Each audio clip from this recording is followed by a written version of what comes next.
Hello and welcome to TV360 News Now. I am Deji Badimasi. Nigeria's President Goodluck Jonathan Friday expressed appreciation at donations made to the Terror Victim Support Fund during the fundraising event held on Thursday night at the State House in Abuja. His spokesperson Ruben Abati in a statement said the support got from fundraisers showed that the public is genuinely concerned about the threat of terrorism in the country. He didn't fail to also point out that the federal government's initial target of 50 billion naira was exceeded as a total sum of 58,790 million naira was actually raised during the fundraising. President Jonathan appealed to other Nigerians to make their token contributions to the fund. The Nigerian government says it hopes to end the Boko Haram insurgency in the northeast of the country by December this year. The deadline is part of the outcome of the recent Emergency National Council of State meeting held in Abuja. It's not the first time the government would be setting this kind of deadline for itself. Similar deadlines in the past were never met and were rather greeted by the intensifying of the insurgency. But addressing State House correspondents after the meeting, both Governors Babangida Aliyu of Niger State and Godswill Akpabio of Akwa Ibom State say the council is fully in support of the president and the nation's armed forces in their efforts to end the Boko Haram insurgency by the end of the year. But we were very happy as governors, and we are happy. We commend the security agencies for what they are doing and for the sacrifice to the nation. And we are very delighted that, yes, indeed, Mr. President has also decided to set up a special fund that will cater for victims of terror in Nigeria and also victims of, in fact, terror in all facets. For instance, people who have had to sacrifice their lives or their properties in order to ensure the safety of others. They will be catered for through that fund. We made a deliberate resolution. We didn't have to, but we made a resolution to all and bipartisan or non-partisan to support the president to make sure that we get rid of this insurgency, and indeed suggesting before December. And also, the issue came up because each one of us has a responsibility. The inflammatory statements sometimes the people make, the hyperboles, the way sometimes the media project some of these issues. You cannot have sympathy for Boko Haram if you understand what it is all about. There is nothing religious about Boko Haram. There is nothing Islamic about Boko Haram. It's only a convoluted understanding of the religion in the heads of the people. And we must, as a nation, as individuals, get rid of this insurgency. While the federal government has officially reacted to insinuations that it may have a hand in the bomb attack on former head of state and opposition figure Muhammadu Buhari, National Security Advisor Sambo Dasuki told journalists at State House in Abuja that the government has no hand whatsoever in the attack, saying media reports suggesting otherwise are completely false. I heard something about the attack on General Buhari and Sheikh Dahiru Bauchi. There was a threat as far back as February this year issued by Sheikh, calling them infidels by name and by position, and saying that they were in trouble, they were going to see. Because the first thing that happened, instead of looking at what are the issues, people jump to conclusion, certain statements were, the government is responsible. Well, the government was not responsible. And if you say government was responsible in case of General Buhari, why didn't you say the same thing in case of Sheikh Dahiru Bauchi? And we said it not because we had facts, but because it is what sells the papers. That is the unfortunate thing. And we tried to show, look, there is this issue. It was not only General Buhari, not only Sheikh Dahiru Bauchi, but there were some other leaders who were mentioned too. And that is the thing. So it's still calling on the press to be very, very mindful what you put out there, what you carry. Even if somebody is foolish enough to say something stupid, you shouldn't help him spread it. It's you should be the same voice there when our senses take leave of us. To some politics now, the impeachment process initiated against the Nasarawa State Governor Omar Al-Makura has continued to generate a lot of reactions. The PDP lawmakers who are spearheading the process say they want the 7-man committee set up by the chief judge of the state to investigate the allegations of gross misconduct against the governor dissolved. The lawmakers say they are in receipt of a petition by a group alleging that some members of the investigative panel are card-carrying members of political parties. But appearing on our current affairs program, Tv360, lawyer and political analyst Liberal Soshoma says the lawmakers are wrong in demanding the dissolution of the panel. Gross misconduct is left by virtue of subsection 11 to the discretion also of the State House of Assembly. And so here, the worst the State House of Assembly can do is to approach a court of competent jurisdiction by virtue of section 6, subsection 6, 1A to say, look, you have the power, you have the inherent power to look into this matter. These are the powers that have been exercised, but on the basis of these powers, we feel that these people are not people of unquestionable character, and also they are not people who are people who do not have any affiliation with any political party. Now, we also took Oshoma up on the impeachment process initiated against the Deputy Governor of Enugu State, Sunday Onyebuchi, who is accused of running a poultry in his official residence. Here's what he said. I've looked at the Constitution, unlike the Amakura case where they said he violated section 162, 7 and 8 of the Constitution. I've not, seen any section that the House members had said Onyebuchi violated, apart from the fact that he has a poultry, and like you did mention, he's been running this poultry for close to 8 years now. Right. Normally, what can be done is you take the appropriate step, do a letter to the appropriate quarters, and they will in turn ask the owner of the poultry to abate the nuisance. And if he refuses to, you close the poultry. And so until this problem of I'm going for Senate or I'm not going for Senate started, the poultry had always been in existence. And then the commando style with which the Environmental Protection Agency stormed the place, closed the poultry. After you had closed the poultry, the nuisance, if any, had been abated. And so, to me, it is even, if you even want to stretch, this line of thought, you can even say that encouraging, poultry farm, a deputy governor encouraging agriculture, it's something that should be encouraged. It's just the same way I watched a documentary where Obama's wife had a vegetable garden, planted a vegetable garden in the White House, and she was trying to encourage agriculture and fresh fruits and vegetables. And so will the American government tomorrow now say, look, Obama, you have a vegetable garden in the government house, is gross misconduct, and all that?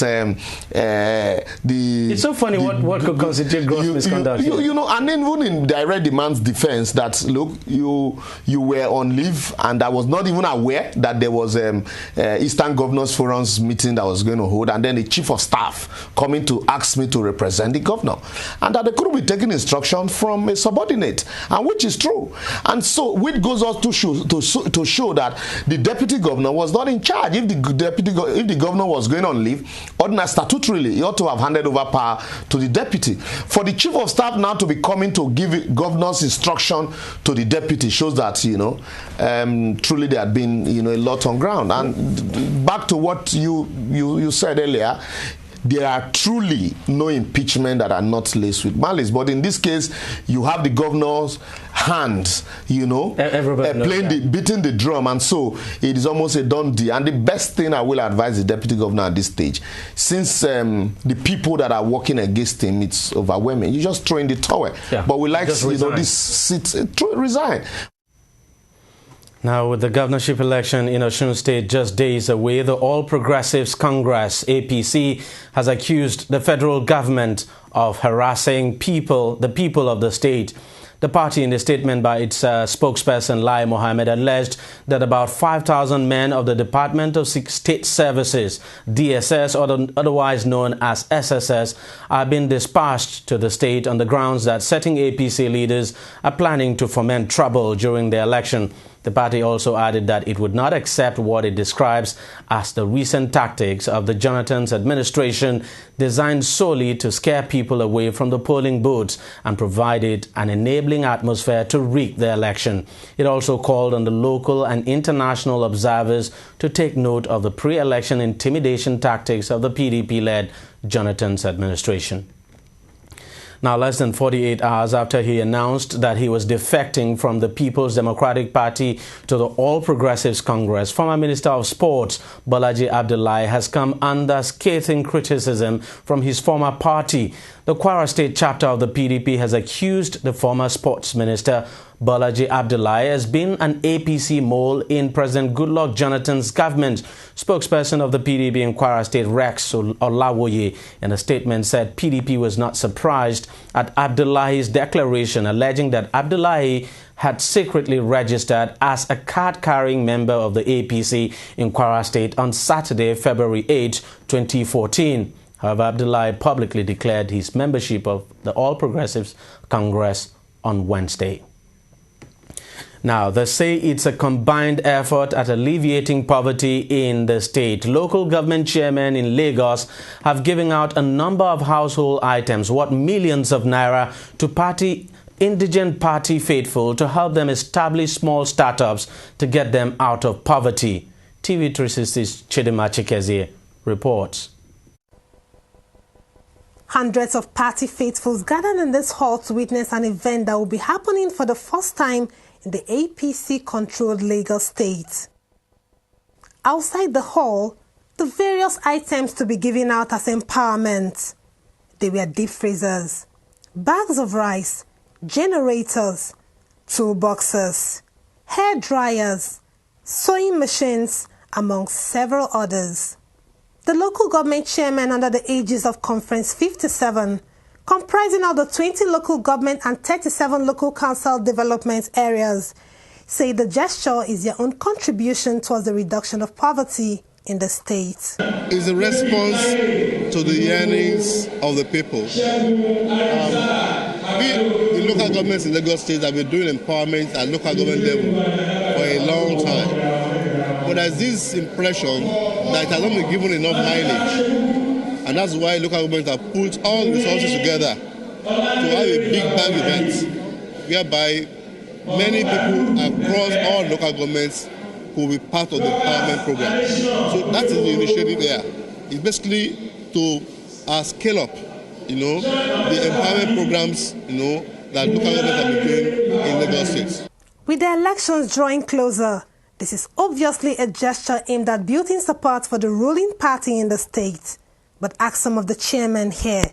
They would tell you that is not the case, as this chairman told us. It has no political undertone. People can insinuate, but what we simply done is to identify the needy within our own communities, and we have selected them as the case is, and try to give them that leverage in life. The beneficiary does not stop with the party members alone. We took into consideration the market women, the CDC, the imam, everybody in the area. I know this is first of its kind in Lagos State because we have been doing it in our different homes. All the chairmen have been doing empowerment in my own local government. Other chairmen have been doing it in their own local government. But this is first of its kind that we will combine together to do it together. So I know by the grace of God, the beneficiaries will never suffer again. As the 2015 general elections draws closer, gestures like this are bound to become more common sights. This is the period in Nigeria when the voter is regarded as king and given a special treatment. Chidima Chikezie, TV360, Lagos. It's truly indeed a period when voters are regarded as kings, and that treatment will definitely continue up to 2015 when the general elections will take place. Now, health officials coordinating efforts to check the spread of the Ebola virus in Nigeria say they are now monitoring 70 persons who came in contact with a Liberian man who died of the virus last week in Lagos for any possible symptoms of the virus. Giving update on the team's effort at checking the virus, Lagos State Commissioner for Health, Jide Idris, says while 2 of those being monitored have come down with fever, none has tested positive for the virus so far. An emergency operations center has been activated in Lagos with the National Center for Disease Control of the Federal Ministry of Health, in close collaboration with the Lagos State Ministry of Health and other partners such as the WHO, the CDC, and UNICEF. The key activities of this center include, as an update, the establishment of an isolation unit in Lagos. This unit is a standalone facility that has a one-way flow until the health worker is decontaminated. It has dedicated water, sewage, and power supply. The healthcare workers associated with Lagos, this facility, have received training on the provision of care to Ebola virus disease patients. Special emphasis of the training has also included the protection of patients and those who work with them through good clinical practice and infection prevention and control measures in the isolation unit. This type of training is planned to be replicated in other states as part of our preparedness plan. The contact tracing team is currently following 70 contacts of this case and linking them to clinical support when needed. The 2 suspect cases who had fever that were reported 2 days ago are under observation and so far have tested negative for this virus. Suspect cases will continue to be monitored until the end of the incubation period for 21 days from their exposure to the traveler who had the disease. The federal government has stepped up measures to increase incoming passengers to Nigeria to identify any traveler with symptoms through the airport, the seaports, and the border and the land and border crossings. Recently, a diseased body was brought into Nigeria from Liberia. We are currently investigating if this person died of Ebola. As more information is received, we will identify and monitor contacts and work with local health personnel. As of now, I think the team is being dispatched to Anambra State. Now, the World Health Organization and presidents of West African nations affected by the Ebola outbreak have met in Guinea to announce a new $100 million response plan. According to the WHO, the recent Ebola outbreak in West Africa is spreading faster than efforts to control it. They are meeting in Guinea to launch the initiative to tackle a virus which has claimed 729 lives. Sierra Leone declared a health state of emergency after 233 people died there. Ebola spreads by contact with infected blood, bodily fluids, organs, or contaminated environments. Initial flu-like symptoms can lead to external hemorrhaging from areas like eyes and gums, and internal bleeding, which can lead to organ failure, I should say. Ebola now kills up to 90% of those infected, with patients having a better chance of survival if they receive early treatment. WHO says that improving prevention, detecting and reporting suspected cases, referring people infected with the disease for medical care, as well as psychosocial support are of paramount importance in battling the illness. President Goodluck Jonathan Friday commended the chairman of Dangote Group, Alhaji Aliko Dangote, for investing $1 billion in rice production in the country. The president made the commendation during the signing of the $1 billion rice investment memorandum of understanding between the federal government and Dangote Group at the State House in Abuja, where he was represented by the Minister of Agriculture, Adewumi Adesina. President Jonathan said the Dangote Group investment is the single largest investment ever made in rice production in Africa. He expressed appreciation at Alhaji Dangote for investing in agriculture and assured him that his investment will be worthwhile. Jonathan also added that the federal government will protect Nigeria's borders and check smuggling. And to some foreign news now, a Ugandan court Friday annulled a tough anti-gay bill signed into law earlier this year, saying it was illegally passed and is therefore unconstitutional. The panel of 5 judges on the East African country's constitutional court said the Speaker of Parliament acted illegally in December when she allowed a vote on the measure despite at least 3 objections over lack of a quorum.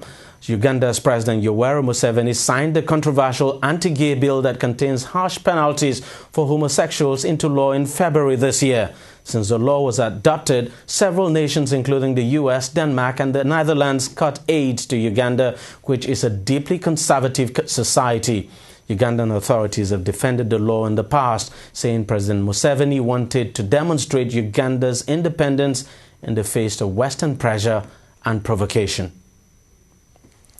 To Gaza now, an Israeli soldier has been reported missing and believed to be captured by militants hours after a Gaza ceasefire collapsed. Israeli military say they are now searching for the soldier who went missing during an attack on forces trying to destroy a tunnel from Gaza built by militants into Israel. Israel accused Hamas of breaching the 72-hour ceasefire in the conflict, which has led to the death of about 1,460 Palestinians, mostly civilians, and 63 Israelis, mostly soldiers. The ceasefire had been brokered by the US and UN to give civilians a reprieve from the violence and had been seen as an unforeseen breakthrough after days of diplomatic deadlock. Palestinian and Israeli delegations have arrived in Cairo, Egypt, with the hope of negotiating a longer-term cessation of hostilities, but the fate of the talks now seems unclear.